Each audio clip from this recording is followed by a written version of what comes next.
You're watching the GameSpot stage, brought to you by Airheads. Hey folks, and welcome back to GameSpot's coverage of E3 2016. Great to have you back. It's our final game of the show. We've been here for 12 years, looking at all the games that have been shown, games we knew about, games we did not know about. This is one we did not know about at all. Ron and Eric from Sony Bend Studios. How's it going? You guys used to make a game called Siphon Filter. That we did. Pretty popular series of games. Good fun. And you've obviously been working with Sony on a bunch of other things. But in the meantime, you've been working on this game which surprised us all at the conference, Days Gone. Yep. Congratulations, first of all, on keeping it a secret. Thank you very much. And for working on this game. There were some rumors like floating around months and months and months ago about that you guys may be working on some sort of zombie biker thing. And turns out they might be relatively close. Tell us about Days Gone. So Days Gone is an open world adventure game set in the beautiful high desert of the Pacific Northwest. And if you guys didn't know, that's our studio's backyard. Right. Yeah. So you guys up in Seattle or it's Portland? Or? It's kind of Central Oregon all the way up. Yeah. The Northwest goes all the way through Seattle. Good stuff.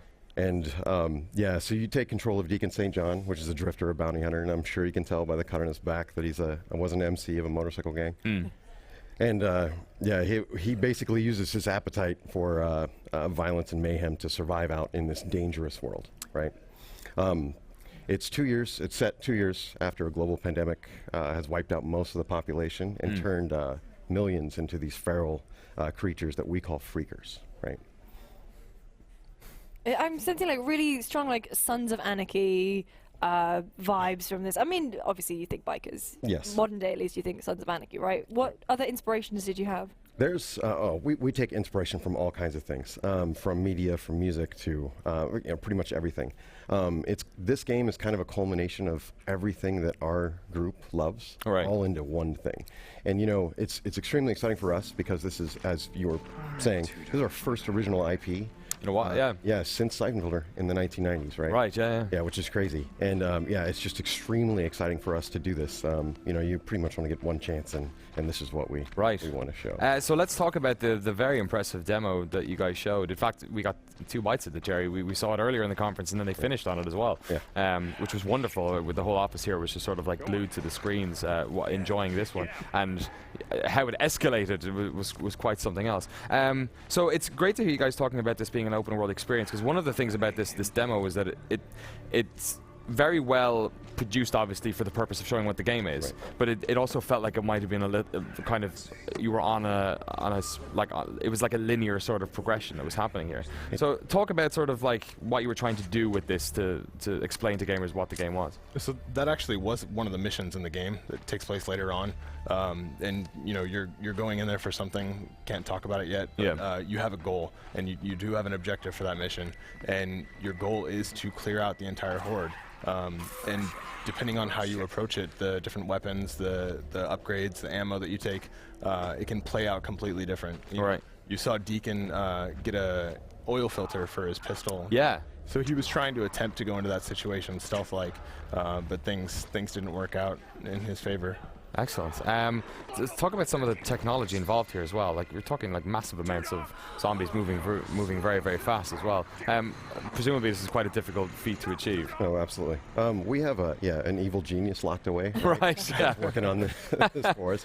You know, we've taken we're using a pretty heavily modified version of the Unreal 4 engine, which helped our studio, you know, hit the ground running, basically. And yeah, it's a very impressive feat, and that's why we wanted to show that. But here's the thing: it's only a very, very small snippet of our game. The whole game is not that. The game is about much, much more, and we can't wait to, you know, unveil way more in the future. Yeah. I mean, it's incredibly impressive, especially when you see the horde moving. Even just now on screen, we could see all of the freakers moving. All the animations look really slick, look really solid. I mean, hopefully this isn't going to make my PS4 like collapse and die in a puff of smoke, right? It's been optimized. Oh yeah, absolutely. Yeah, no, it's heavily optimized. It's running on PS4, and the really cool thing with the horde is, you know, each and every one of those guys has their own behavior. You know, every one of them is making their own decisions and going after the player, but at the same time, they're thinking as one. And you know, you see in the demo that the player's constantly trying to distance himself or knock things over to kind of make a gap. Yeah, just create a couple of yards extra and every time. you know, that's super important to being able to take on the horde, because just trying to run away from them, they're going to take you out. So I guess, like, you know, you're obviously like showing off this little snippet, and I'm sure you're keeping a lot of stuff private for later on during the course of its development. But sort of like generally, what do you do? Is there a lot of like exploration in this game? Is it mostly gun combat? Is it, you know, lots of traversal? I mean, there's so many things. You think about life in the Pacific Northwest, it's all about sort of like nature and exploring and things like that. Like, is there an element of that happening here? Oh, absolutely. So the one thing that we really haven't gone too much, a little bit into the trailer that we showed at the beginning of the press conference. We have a living world. It's a living ecosystem, and this is, again, 2 years after this pandemic, right? So the survivors, it's a dangerous world, and people that have survived are desperate, and desperate people do what they need to do to survive. And there's a living, as I was saying, the living cycle. There's a day and night cycle. There's being in the Pacific Northwest. There's very extreme weather. Right. Yeah. Of course. 1 minute it could be 100 degrees, and the next minute it could be snowing. All of that affects the world, right? And these particular these freakers they're living. They're not the undead. These guys are living. So in a kind of a weird way, they're doing the same thing that you're trying to do, which is survive. Right. Yeah. Sorry. I was going to say, in the press conference, obviously, this is the one path that Deacon's taken. Can he take multiple paths? And when you can see freakers like break through the windows, you're going to grab at him, are they scripted events, or is it can it be randomized? It's completely randomized. So when I say randomized, they have behaviors, and they do specific things. So we pride ourselves with this being an open world, that we give you the freedom to play the game how you want to play. If you want to be the guy that is stealthy, sure, you can do this. If you want to be the guy that's just gun blazing, you can do this. And you're progressing your Deacon in that direction. There was a little bit with the extended demo that we showed, a little bit more into this. For instance, Deacon's a pretty smart guy. He can take a lot of the things in the field and kind of MacGyver things together. For instance, we can make an airbag bomb. So you could take an airbag from a car, and put it together with a cell phone and a few other things, and then you can make these bombs and you can place them. And so if you're the type of guy that likes to set traps, you can go and you can survey the area first, set up the traps, and then kind of lure the guys in.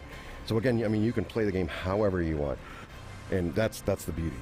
I guess, like, there's always, zombie is almost its own. I know these aren't zombies, but like this idea of like hordes, right, is in and of itself its own sort of like genre, its own like subgenre of media, not just video games as well. And there's this sort of like different scale where you've got DayZ maybe, or like the sort of like survivalist elements on one end, and then you've got something like Dead Rising sitting on the other, which is all sort of like bombast and creating ridiculous weaponry and stuff like that. Not to give you a linear scale, but like, where do you guys, what type of experience are you trying to create? How realistic do you want to keep it without sort of also limiting what players do? Or like, where was your sort of ethos? Like, where's your line there? I mean, the game is super realistic, and we've taken a lot of inspiration from stuff that's out there. And like, Deacon was part of a motorcycle club, and so we took a lot of inspiration from that, because they're known for mayhem and they're known for violence and stuff like that. But if you're in there, it's about brotherhood, it's about family and stuff, and that's the thing that he holds on to. He takes the skills that he's learned as part of this motorcycle gang out into the world to try to survive, but he's got that brotherhood, and he wants to hold on to some of the stuff of his past, but he's looking forward to the hope that might be out there in surviving in this world. We've got bunches of questions coming in. I want to get to as many of them as I can. Automoto's asking any survival elements and to what extent. How it's an open world game, but obviously there's mission structures and stuff like that. You're talking about some elements of crafting. Are you doing that with survival as well? Absolutely. The thing is, in this world, again, it's dangerous, right? You're constantly out there trying to survive. It's not just you out there as well. Deacon's a drifter. He doesn't stay in the same place at the same time. Right. So he's always going around. And, in our trailer, we kind of give you a little glimpse into this where there was a gate. Deacon walked up, and these guys were opening the gate and allowing him in, right? So it kind of gives you an idea that there are more survivors out there. And there's you're not just doing, again, he's a bounty hunter, so you're not just doing things for just you surviving. You're helping out others as well. So Deacon looks incredibly familiar. Is that really? Sam Whitworth? It is Sam Whitworth. Oh, right. It's Crashdown from Battlestar Galactica. Oh, right. Yeah. So what was the process like working with him? Because obviously he's a big Hollywood actor. Absolutely. Has he been involved in the process from the very beginning? Has he helped form the character of Deacon in any way? Absolutely. You know, we working on our previous project, which was Golden Abyss for the PlayStation Vita. Yeah. You know, our studio has evolved in how we tell story and how we show the story, and he has helped us dramatically with we do performance capture, and you know, we use his face and we use everything. So he is Deacon. No, I saw him at E3 about three years ago walking Right. the show floor, and I was like, why are you here? Is this another Force Unleashed game? You guys have presumably been working on this for quite a long time then. I mean, it looks like quite a big undertaking. We've been working on it for a few years. Yeah. Right. Yeah. Absolutely. Lots of questions coming in about, I know this stuff tends to get super specific, especially when people are excited about the game, but I'm guessing he's a biker. Do you have a bike? Absolutely. Yeah. There's a motorcycle that you can see at the beginning of the demo. It's very key to Deacon, you know. Right. It's his bike.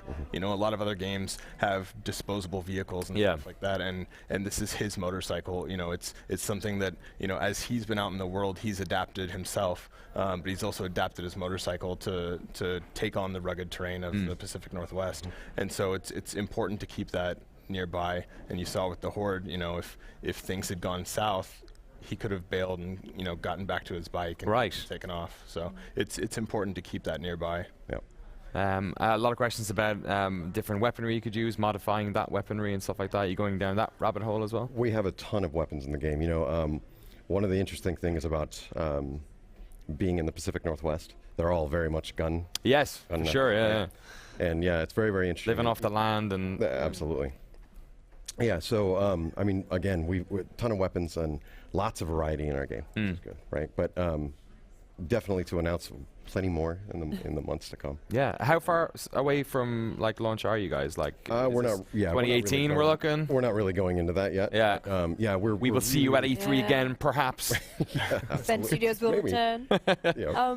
What I was going to ask is, it's only been 2 years since like this global pandemic. I mean, what's the state of the world? I mean, typically in like post-pandemic games, you get it like 30 years later. So there's already been time for a new world order to kind of settle in. I guess things are still very volatile. Yes, it's still in the beginning of everything in our game. It's there are areas that have, I mean, just without if you don't upkeep the roads, things happen, right? Right. So there's a lot of that in the game, right? So 2 years actually can do a lot of damage to the world. Especially with the harsh environment, like with the Pacific Northwest, like the weather is crazy. You know, we're constantly dealing with potholes and stuff, and you know, you let the roads sit for too long and they start falling apart. So not only is the environment, you know, off-road dangerous, but the roads are dangerous too, because you know, you've got washed out freeways and abandoned vehicles and stuff, and that's what makes the motorcycle so important to this. Right. Is maneuvering around the environment. You've got blocked roads all over the place, but the bike can fit through. Yep. Game studios are so often making video games in like iconic locations that they then travel to and sort of learn about.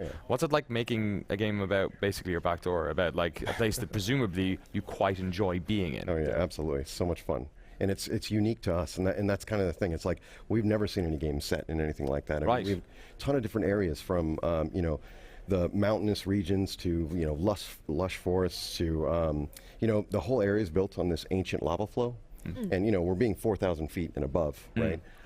It's home to some very interesting things. For instance, we have these huge lava tube caves that you can, you know, traverse in, and it's a very, very interesting environment, that's for sure. Yeah, is there like a pride associated with that as well, that you sort of want to like represent the place as well as possible? What about like, I guess, even like the local cultures and stuff like that? Because that's always, you know, we've got so many of these wonderful worlds that are like, they look so much like their real world counterparts, but then oftentimes the sort of the actual people who live there and the things they talk about and the things that they value are kind of misaligned. It doesn't really work out. Presumably you guys have a pretty good, you know, insight into that, being residents.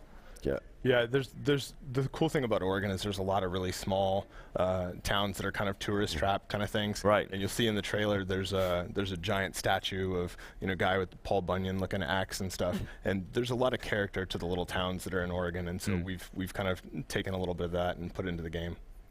Awesome. Are animals affected by the pandemic. I mean, I'm just thinking in terms of like food and scavenging. Sure, like tinned food would still be okay, but is there any scope for other creatures, not just freakers? You folks like hunting up there, right?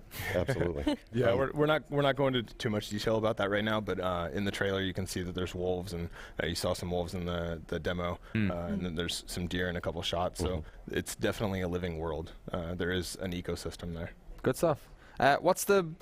We're almost done here in a second, but what's the mood like at Bend at the moment? You guys have obviously been busy for the past couple of years. Have you been there for a long time? Absolutely. Did you work on Siphon Filters and the earlier ones as well? Yeah, I've been with the team since Siphon Filter 2, and I actually moved up to Bend. I was from Foster City, and I actually moved up to Bend around Siphon Filter 3. Okay. And yeah, so I've been with the team designing since then.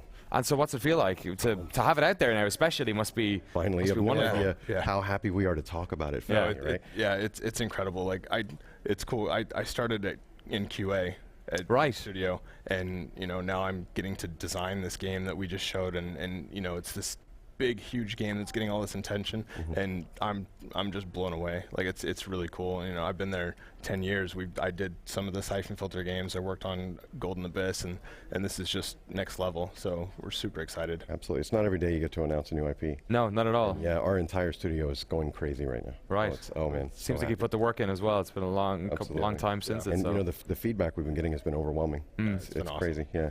It's good stuff. And are you okay with that? Because the other thing that happens a lot at E3 is that you've got like games like Watch Dogs and The Division, or No Man's Sky, where then you get this overhype and this over attention. Oh yeah. Are you guys feeling that a little bit, or is it? Not at all. We're riding the wave, right? Right. Yeah, absolutely. Enjoy it. Yeah. Awesome. Well, thank you both for coming in. For folks, obviously this is a ways away at this stage, but for folks who want to keep up to date on the project, where should they be following or looking? You can check out our Twitter account at Bend Studio, and then PlayStation blog is going to be posting stuff. So awesome. Thank you so much, gentlemen. Yeah. Cool. Thank you. Did you enjoy your E3 experience? Absolutely. Yeah, it was awesome. You got to talk to people about your game. Yeah, wouldn't trade it for the world. Excellent. Looking forward to seeing you probably again here next year. Thank you. Thank you. Good stuff. Thank you all so much for watching. That was our final game, but we got one more section. We're going to get a bunch of the GameSpot editors who have actually been going out and playing games, unlike me and Lucy, to come on the stage and talk about what their favorite game of the show has been so far. So stick around. Back in a couple of minutes.